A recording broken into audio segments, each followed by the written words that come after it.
Hillary Clinton and her campaign are well aware of the fact that they have to reach out to millennial voters if they want to win in November.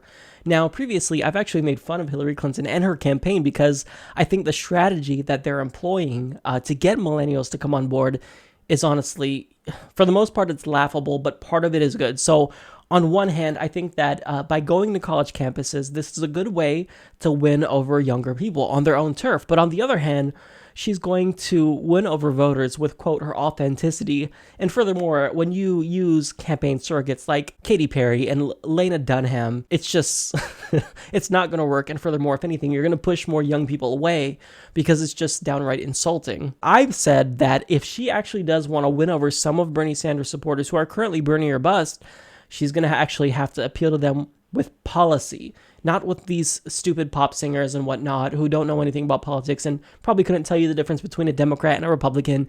That's not going to work. But if you actually appeal to them with policy, then you could very well win over some of them. Not all of them, but some of them. So with that being said, she will be adopting one of Bernie Sanders' key policies. So according to the New York Times, Hillary Clinton's campaign announced a proposal on Wednesday to eliminate tuition at in-state public colleges and universities for families with annual incomes up to $125,000, largely embracing a core position of Senator Bernie Sanders, who had pledged to make tuition at public institutions free for all students. Sanders praised her education proposal as a very bold initiative in a brief news conference in Washington on Wednesday, calling it a significant step for party unity. The final product is the work of both campaigns, he said, a clear sign of thawing relations between the two after a bitterly fought nominating contest. So when I initially heard that she would be adopting this plan, the first thing I thought was, you got to thank Bernie Sanders for this. This is the direct result of Bernie Sanders. And to anyone in the Democratic establishment who questioned why he wouldn't drop out, well, this is it. He needed the leverage. He wanted to make sure that before he went anywhere, he could hold that against Hillary Clinton and say, if you don't at least adopt something from my platform, I'm not going to drop out. I'm not going to endorse you. I'm not going anywhere. So I think that was really smart. And you honestly have Bernie Sanders to thank more so than Hillary Clinton for this. So, I mean, we have to give credit where credit is due. Now, how many people are actually going to believe her and believe that she's going to follow through with this? How many people are actually going to believe that she personally wants, tuition-free colleges? We all know that this is the result of negotiations between her and Bernie Sanders, and that she's only doing this because she wanted him to drop out. So although I think this is a good move by her, it's very, very smart, and I commend her for it, I don't know that it's really going to have that big of an impact. Will some Bernie Sanders supporters switch over to her because of this? Yeah, but by and large, her trustworthy problem is going to make it very difficult for millennials to accept anything that she puts forward because we have the internet. We can see that she's a serial liar. So do I personally believe that she's going to really fight for this? I don't. And again, I hate to be this guy because I can finally give Hillary Clinton credit on something because I hate being negative 100% of the time. And I actually like to give people credit and see the good side of people because I'm a humanist, but at the same time, it may be too late for her. If she proposed this at the beginning of her campaign and made it the cornerstone of her campaign like Bernie Sanders did, it'd be a different story. Now, some more details about the plan is that Mrs. Clinton is also pledging to restore year-round Pell Grant funding, her campaign said, in hopes of aiding students seeking summer courses, and will also require that students work 10 hours a week to help pay the cost of their college attendance. If adopted, her initiative would take shape over several years. The campaign said initially covering students whose families make $85,000 a year or less, the threshold would increase by $10,000 a year until it reached $125,000 in 2021. So overall, I think that this is a solid plan. However, there are some points that I disagree with. I don't believe that college students should have to work to get Pell Grants because if you're a college student, you're already probably working. For me, I was working full-time as a college student during my undergrad, and it was really difficult to even finish homework.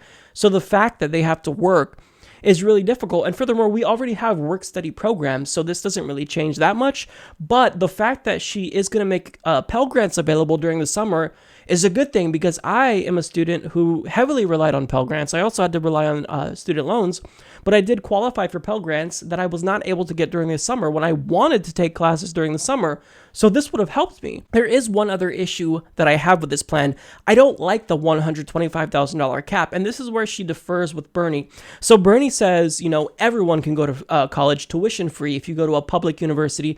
Doesn't matter if you're Donald Trump's kids, doesn't matter if you're Hillary Clinton's grandkids. Now look, that doesn't mean that I don't philosophically agree with making Pell Grants more available to people who make less than $125,000 per year. So the reason why I am in favor of just offering free college tuition at public universities to everybody is because, one, rich people are already going to send their kids to private institutions, not public institutions, so it won't really cost taxpayers anything more. But most importantly is that when you means test and you say you can qualify for this program if you make under a certain amount, well, then you kind of turn it into a welfare program, right? Not so much this one, because the cap is pretty high, to Hillary Clinton's credit, but you turn it into a welfare program and the richer people will say, look, only poor people get this. This is costing taxpayers money. I don't like it. It's coming out of my pocket and I'm not going to benefit from it. So when you means test for certain policies, you really undermine public support for it. And this is why I had a lot of problems with Hillary Clinton's Social Security plan, because she said she wanted benefits to be more available